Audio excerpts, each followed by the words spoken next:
Iya, itu banyak juga saya hampir diremehin sih Mas. Apalagi saya perempuan dengan looks yang seperti ini. Pasti orang melihatnya kok masih belajar jahit. Let it go aja, omongan orang-orang kita biarin aja gitu loh Mas. Kalau kita dengerin omongan orang, toh mereka juga nggak ikut berkontribusi dengan kehidupan kita gitu loh. Untuk semuanya ini kira-kira di modal sekitar 15 juta. 15 juta itu saya belikan kain. Kain itu di rate harga sekitar 29.000 saat itu. Saya beli 3 warna. Untuk omsetnya sampai 2 digit. Tim produksinya menerima segitu. Jadi ya sebagai pemiliknya pasti ya alhamdulillah Mas gitu. Dan saya kayak ini perjuangan saya dari nol sih menurut saya. Karena di awal tuh saya mesin jahitnya tuh masih 1.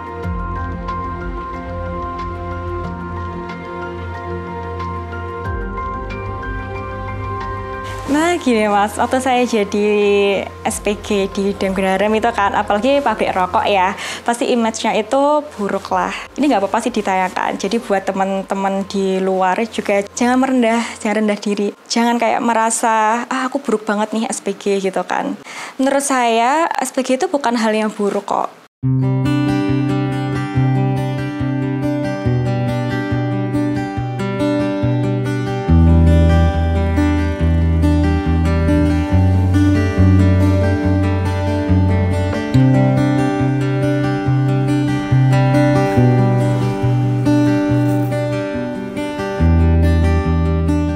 Owner dari Lenzi dan saat ini saya tinggal di daerah Kediri dengan Diluih pasnya.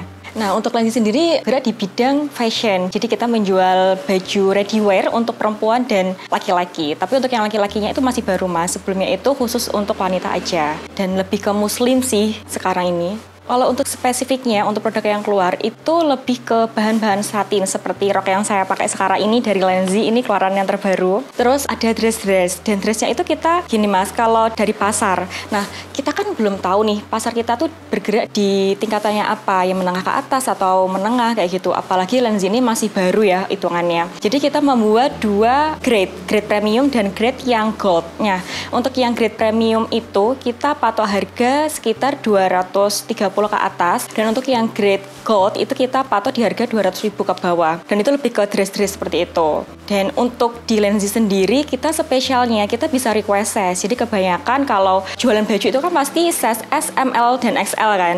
Nah kalau di kita itu bisa request size. Jadi misal nih punya tubuh yang BB-nya 80 up atau 100 up, kita bisa buatkan hanya dengan menyetorkan LD, panjang baju, dan hal-hal yang mau diperbaikin gitu. Untuk yang cowoknya juga bisa untuk request size, semuanya bisa di sini. Tapi untuk customnya itu custom yang di Lenzi itu polanya sudah ada Mas. Semisal nih dia ambil series Zahra lah katakanlah ya.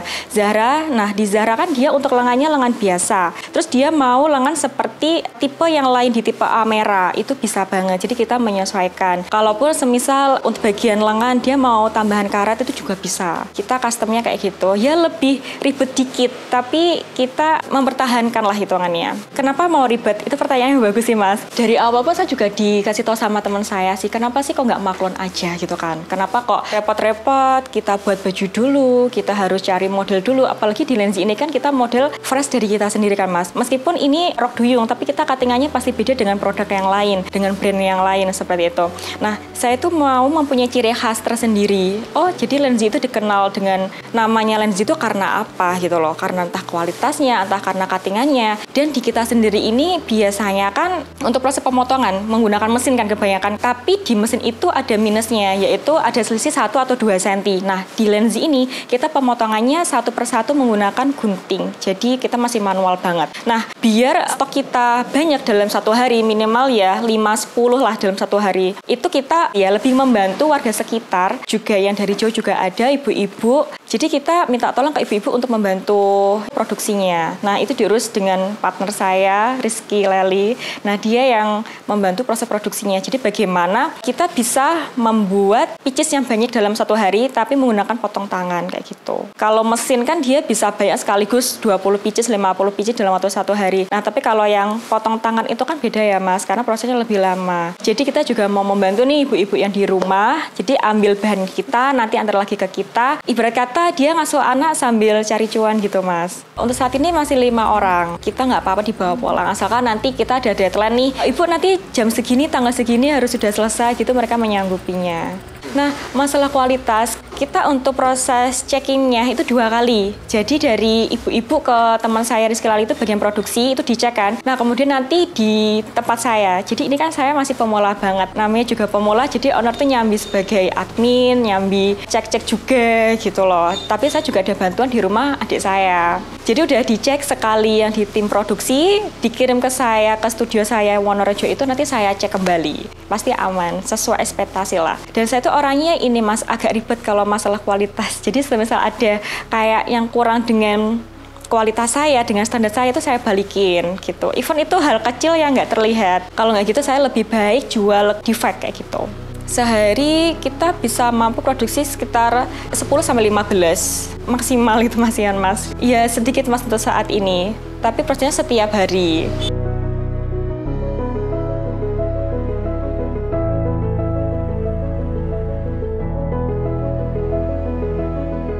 Lenzi ini sebenarnya sudah ada sejak tahun 2022, tapi baru berkembang di tahun 2024. Karena sebelumnya saya kan kerja di salah satu perusahaan korporat terbesar di Kediri, di perusahaan rokok. Nah, saya kerja di situ selama sekitar 3 tahun. Terus saya memutuskan untuk resign dan menggeluti bisnis fashion ini. Nah, dari saya memutuskan untuk resign, menurut saya tuh di Lenzi juga lebih jalan gitu Mas. Karena yang dulu itu kan disambi-sambi kan, apalagi di bagian saya, lembaga saya itu kerjaannya biasanya nih Sabtu Minggu juga ada kerjaan. Terus saya juga sebelumnya kuliah di Uniska. Jadi membagi waktunya itu kurang maksimal gitu loh Mas. Tapi ketika saya memutuskan untuk resign dan memutuskan untuk memfokuskan di Lenzi ini, di bidang fashion ini, alhamdulillah sekarang mulai ada nyawanya. Jadi untuk manajemen ini mulai ditata, untuk segi keuangan ditata gitu. Jadi bukan hanya di bagian dalamnya aja yang berkembang, luarnya juga kita usahakan untuk berkembang terus. Lebih banyak belajarnya Mas dalam tahap proses gitu. Iya, dan saat itu kayak ini bener ya saya keluar dari sini, karena kan nggak semua orang bisa kerja di sana ya Mas. Apalagi waktu saya keluar itu momennya Gigi lagi cari kerja tuh banyak banget. Untuk karyawannya tenaga kerja sekitar ada 2.000 sampai 4.000. Tapi saya kok malah mau mengeluarkan diri, agak bimbang sih Mas. Tapi gimana ya, saya kan maunya kerja sesuai passion saya. Saya mau mengembangkan ini, jadi ya keputusan yang terbaik lah menurut saya. Saya mikirnya gini Mas, kalau di Gigi saya nggak bisa fleksibel ya. Kalau di sini tuh saya fleksibel dan saya bisa mengembangkan karir saya, sayap saya ibarat kata. Jadi saya tuh mau menjadi apa yang saya mau. Untuk kayak tantangannya itu pasti juga banyak lah. Tapi kalau di GG semua sudah tersistem ya, tinggal bekerja. Kalau di sini kan saya harus mikir dari awal sistemnya kayak gimana. Tapi karena saya rasa, oh saya ada feeling kok di sini. Dan saya tuh percaya setiap manusia itu pasti ada timingnya sendiri-sendiri. Nah, bagaimana seseorang itu memanfaatkan timing tersebut. Jadi ya saya yakin ini akan membawa berkah untuk saya. Apalagi ketika saya terjun di dunia fashion ini, di Lenzi ini, saya juga bisa membantu beberapa orang gitu loh. Untuk second Lenzi juga, untuk menambah rezekinya gitu. Dari keluarga saya sendiri, dari bapak saya sebenarnya juga nggak mengizinkan saya untuk resign. Karena kayak, loh ngapain resign? Udah enak-enak di sana. Apalagi orang desa mana sih Mas yang nggak kepengen kerja di perusahaan tersebut. Nah, tapi balik lagi ke saya, ini pilihan saya kan. Dan menurut saya namanya bisnis itu pasti kita harus banyak belajar-belajarnya Mas. Kebanyakan bulan ini kita lancar nih, penjualan ratusan, bahkan ribuan. Tapi bulan depan kita belum tahu bakalnya kayak gimana. Nah, itu caranya gimana? Kita jangan terlalu puas dengan apa yang kita dapat, yang kita capai untuk saat ini. Jadi ketika di bulan ini kita penghasilan banyak nih, omset banyak. Nah, kita terus belajar, oh apa nih yang harus diperbaikin, oh apa nih yang harus ditata lagi biar bisnis kita itu tetap stabil gitu loh. Karena kalau kita cukup puas dengan yang kita rasakan saat ini, kita nggak bisa maju ke depan. Ya kita mengembangkan yang di dalam, juga mengembangkan apa yang di luar. Yang di luar itu maksudnya kayak iklan, terus kita menjaga kualitas produk, bagaimana kita mengenalkan Lenzi lebih luas ke masyarakat sekitar.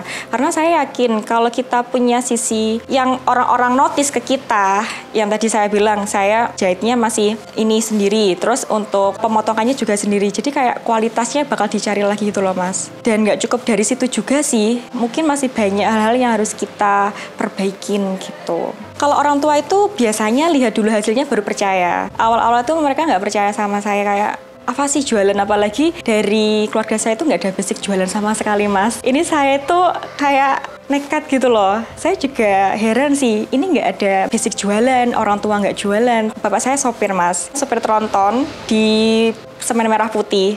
Ibu saya sudah meninggal, ya kan. Jadi kayak anak muda sekarang kan biasanya suka tantangan ya. Apa yang membuat mereka tertantang, yang membuat nyali mereka itu semakin besar, itu bakal akan dicari gitu loh. Jadi ketika sudah tahu hasilnya kayak gimana, bapak saya kayak, oh yowes gitu, kasih restu. Sebelumnya tuh nggak kasih restu Mas, kayak kamu kayaknya nggak bisa deh Wulan gitu loh. Karena emang nggak ada basic sama sekali. Tapi saya yakin sih Mas, saya ada kemampuan dan pasti ada timing gitu. Dan sebagai Gen Z ya, saya harus bisa memanfaatkan peluang dan timing tersebut dengan baik. Untuk omsetnya sampai 2 digit, tim produksinya menerima segitu. Jadi ya sebagai pemiliknya pasti ya alhamdulillah Mas gitu. Dan saya kayak ini perjuangan saya dari nol sih menurut saya. Karena di awal tuh saya mesin jahitnya tuh masih satu. Mesin jahit masih satu, obras satu, berproses. Sampai sekarang alhamdulillah punya mesin jahit yang lumayan dan kita juga punya ini ibu-ibu yang membantu gitu. Dengan basic yang seadanya, modal nekat lah Mas. Sampai dengan titik yang sekarang saya sangat bersyukur sih.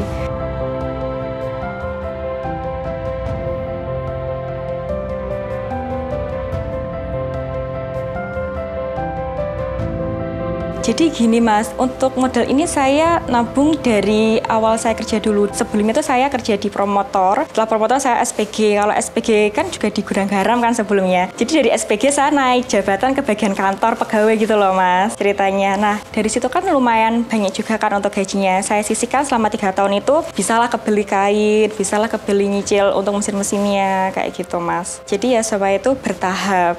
Nah gini Mas, waktu saya jadi SPG di gudang garam itu kan, apalagi pabrik rokok ya, pasti image-nya itu buruk lah. Ini nggak apa-apa sih ditayangkan. Jadi buat teman-teman di luar juga jangan rendah diri. Jangan kayak merasa, aku buruk banget nih SPG gitu kan. Menurut saya, SPG itu bukan hal yang buruk kok.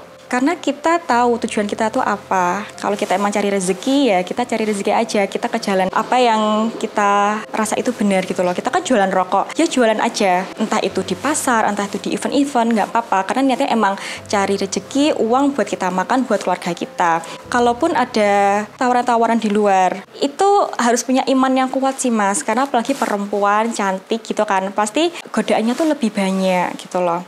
Tapi kalau menurut saya pede, saya nyebut saya SPG kan. Saya pede karena saya ini Mas, saya lurus pada sama jalan saya. Saya jualan rokok, ya saya hanya jualan rokok. Dan ketika saya achieve, ya saya alhamdulillah saya dapat bonus lagi dan uangnya bisa buat saya tabungan kayak gitu. Yang membuat buruk notabene SPG itu karena pemikiran orang-orang di luar gitu loh. Karena biasanya SPG pakai rok-rok yang pendek gitu kan. Pasti kayak disangkut pautkan gitu loh Mas. Padahal sebenarnya itu nggak disangkut pautnya sama sekali. Itu cuma ya karena saya emang jualan, saya ingin cari rezeki di sini, ya udah saya fokus gitu loh Mas. Dan kalaupun ada omongan orang lain yang kayak, oh kamu ini pasti kayak gini, oh saya tuh acuh Mas orangnya. Saya orangnya terlalu ini percaya diri soalnya. Let it go aja, omongan orang-orang kita biarin aja gitu loh Mas. Kalau kita dengerin omongan orang, toh mereka juga nggak ikut berkontribusi dengan kehidupan kita gitu loh, ya kan? Dan saya yakin kok Mas, SPG itu gajinya lumayan besar, apalagi kalau kita achieve ya. Dan GG pun juga pelayanannya bagus banget dengan karyawan gitu. Jadi meskipun di luar omongannya kayak gimana, godanya kayak gimana, ya saya tulus ingin membantu gitu loh Mas. Dan saya juga ingin bekerja gitu. Di GG itu kan waktu SPG satu harinya 300. Semisal nanti kita achieve 350. Nah, biasanya satu minggu itu ada 6 kali, 5 kali, 3 kali gitu kan. Kalau dikalikan satu bulan kan pasti hampir 10 juta itu bisa Mas gitu loh. Nah, dan saya rasa saya itu cukup dengan uang tersebut. Dan ketika saya nanti mengambil hal yang salah itu, mungkin uangnya tuh selisihnya dikit lah Mas. Tapi saya dapat nama buruk. Dan nama buruk itu kan pasti seumur hidup ya Mas. Jadi kita sebagai wanita ya harus menjaga banget lah. Untuk semuanya ini kira-kira di modal sekitar 15 juta. 15 juta itu saya belikan kain. Kain itu di rate harga sekitar 29.000 saat itu. Saya beli 3 warna. Saya ingat banget itu. Saya jualan yang Untuk yang Amaya itu saya jual 3 warna aja, warna hijau, black, sama satunya coklat. Dari 3 warna itu kejual dikit-dikit, terus saya bisa beli untuk bahan lagi. Jadi untuk modal itu nggak saya habiskan semuanya, Mas. Jadi uang keluar masuk itu saya buat beli kain lagi. Dan untuk sampingan tuh saya ini, Mas, jadi freelance model. Itu buat saya keperluan sehari-hari. Nah, untuk usahanya Lenzi ini, uang dari Lenzi saya putar lagi. Sampai sekarang saya alhamdulillah punya beberapa model dan lumayan banyak untuk warna kainnya sampai 8 warna. Yang dari awalnya itu cuma 3 warna. Jadi ya ini, Mas, saya nggak ambil uang Lenzi sama sekali. Untuk jajan saya sehari-hari saya jadi freelance sampingan itu untuk model. Cukup, Mas, karena setiap bulannya itu ada beberapa perusahaan yang saya ikut kerja dengan perusahaan mereka. 15 juta, jadi untuk kain itu kan per yardnya harganya masih di 29 ke 30, saya lupa pasnya. Itu saya beli sekitar 3 roll, itu kalau diuangkan kemungkinan di harga sekitar habisnya 8 juta, 9 juta ya, segitu. Terus saya ada beli mesin 1, itu harga 2 juta. Terus untuk yang lainnya saya buat iklan. Terus karena saya masih nol banget ya, di Facebook, di Shopee, di Instagram, karena saya masih nggak tahu apa, saya minta tolong ke orang. Untuk uangnya itu saya buat ke bagian iklan dan untuk saya belajar gitu. Karena menurut saya itu kalau bisnis harus diimbangi dengan iklan. Kalau iklannya bagus itu pasti akan terjualnya lumayan gitu. Nah, saya iklannya itu di Shopee lebih banyaknya sama di Instagram. Kalau IG itu lebih ke penayangan, tapi bukan untuk penjualan. Tapi kalau untuk yang di Shopee itu saya iklannya ke penayangan juga, plus juga affiliate gitu. Itu saya juga belajar dari beberapa mentor kayak gitu.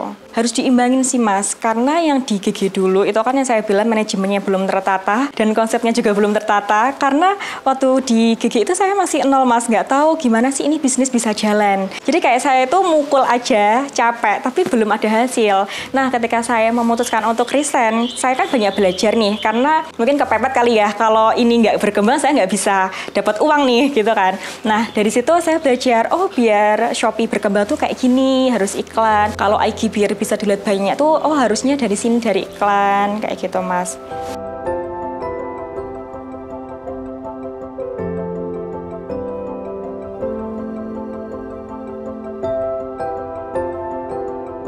Iya, itu banyak juga saya hampir diremehin sih, Mas. Apalagi saya perempuan dengan looks yang seperti ini.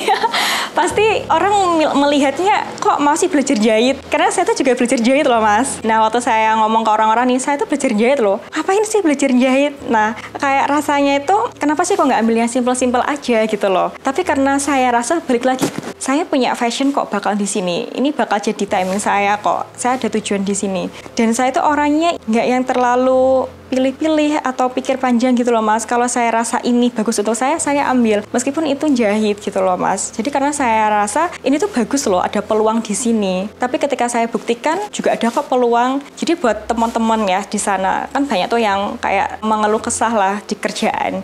Kerjaan tuh capek, kerjaan tuh ikut orang banyak tuntutannya. Kalau mau resign ya, resign aja tuh nggak apa-apa gitu loh. Tapi kalian harus yakin kalau kalian tuh punya potensi di situ, kalian punya tujuan di situ. Jadi bukan yang capek di kerjaan terus mau resign tapi nol, nggak ada apa-apa, itu jangan. Tapi kalau kalian udah punya tujuan nih bakalnya kayak gimana, menurut saya sih nggak apa-apa, gas aja gitu, mumpung masih muda kan gitu loh. Jadi jangan nanggung-nanggung lah.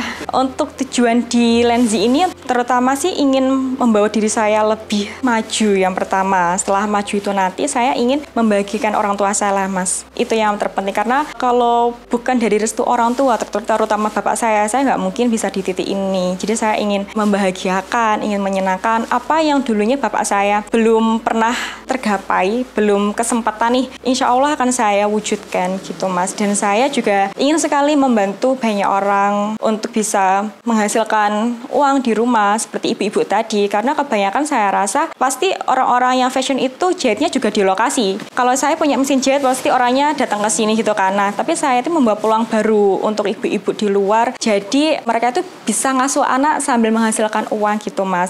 Apalagi kalau jahit itu kan kebanyakan orang pasti dinilainya ini kan, Mas, jahit dikit-dikit lah, kayak benerin kaos-kaos yang bolong kayak gitu kan di rumah. Tapi kalau saya kasih kerjaan langsung membuat baju gitu kan pasti omsetnya lebih banyak kan. Saya tuh memutuskan untuk bisnis fashion ini dengan pesaing yang sangat banyak. Saya bercermin dari Kak Sela Saukia.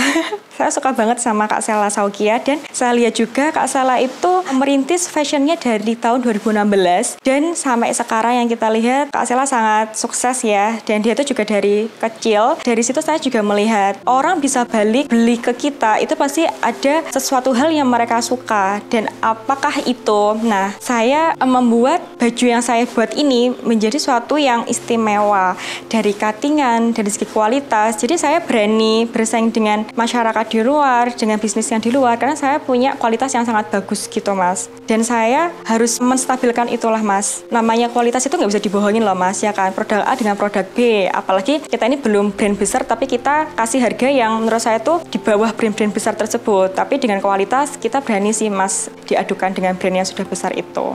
Namanya juga harus menikmati prosesnya. Nah, jadi saya nggak buru-buru kok. Karena saya juga rasa kalau saya terlalu buru-buru, nanti saya ada di posisi itu, saya sanggup atau belum gitu. Jadi saya menikmati prosesnya. Oh, proses yang dari sehari terjual 5, dari sehari terjual 10, terjual 20 gitu.